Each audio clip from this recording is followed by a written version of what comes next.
Assalamualaikum warahmatullahi wabarakatuh. Alhamdulillahirabbil alamin. Assalatu wassalamu ala asyrafil anbiya'i wal mursalin wa ala alihi wa ashabihi rasulillahi ajmain. Pertama-tama marilah kita panjatkan puji dan syukur kepada Allah Subhanahu wa taala dan kepada baginda Nabi Muhammad sallallahu alaihi wasallam. Pada kesempatan kali ini, saya Azahara Salsabila akan berpidato dengan tema mengenai dinasti politik di Indonesia. Pada dasarnya, sistem dinasti politik adalah sistem strategi politik yang dibuat, yang digunakan untuk memperoleh kekuasaan.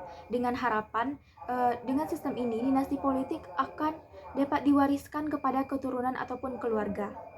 Sebenarnya dinasti politik ini sah-sah saja ketika seseorang mencoba memberikan ruang kepada keluarganya yang memiliki kompetensi.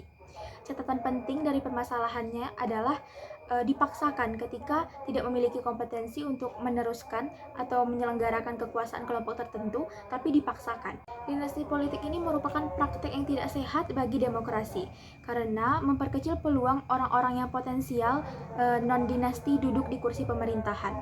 Dinasti politik ini bisa dikatakan negatif karena ruang demokrasi sesuatu kewajaran tanpa ada aturan main dan itu akan merusak. Hal ini mempersempit ruang masyarakat umum yang memang mempunyai kompetensi di atas mereka untuk muncul sehingga masyarakat umum tidak bisa bersaing. Seperti apa yang terjadi dalam konteks kasus keluarga Haritano Sudibyo dan Kaisang Pangarep yang menjadi ketua umum PSI. Keduanya merupakan hal yang sah-sah saja dalam demokrasi, namun tidak boleh melakukan atau mengingkari prosedur yang berlaku demi suatu kepentingan. Penyebab dinasti politik tumbuh subur di tanah air Indonesia adalah ongkos politik yang mahal dari budaya masyarakat Indonesia, karena demokrasi membuka ruang untuk siapapun berkompetensi, baik itu politik besar. Kalau ada pemilik modal dan anak sampai keponakan mencalonkan diri ya sah-sah saja karena mereka mempunyai modal itu. Mereka punya modal secara ekonomi dan jenjang. Hal itu memunculkan pemain-pemain dengan modal besar. Tren politik kekerabatan sebenarnya sudah lama berakar secara tradisional, yakni sistem patrimonial, yaitu sistem yang mengutamakan regenerasi politik berdasarkan ikatan genealogisnya. Kejadian itu merupakan bagian dari sejarah politik Indonesia yang pernah menganut sistem kerajaan. Dinasti politik setidaknya dapat dicegah dan dihambat agar tidak merajalela dan merusak tatanan demokrasi. Pencegahan itu bisa dilakukan dengan melakukan pendekatan politik dan membangun budaya nasional kepada masyarakat.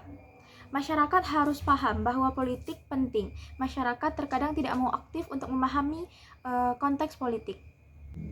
Kita sebagai masyarakat harus hadir dalam konteks politik.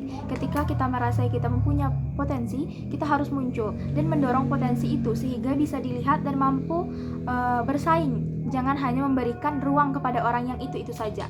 Kemudian membangun budaya rasional dalam memilih. Dinasti politik sudah berakar, mencabut akar secara langsung tidak mungkin, tetapi mengintervensi ke ruang itu upaya yang bisa kita lakukan. Ikut andil di sana dan mewarnai sehingga dinasti politik dapat dicegah dan rakyat dapat ikut serta dalam konteks politik di Indonesia. Sekian pidato saya mengenai dinasti politik di Indonesia. Assalamualaikum warahmatullahi wabarakatuh.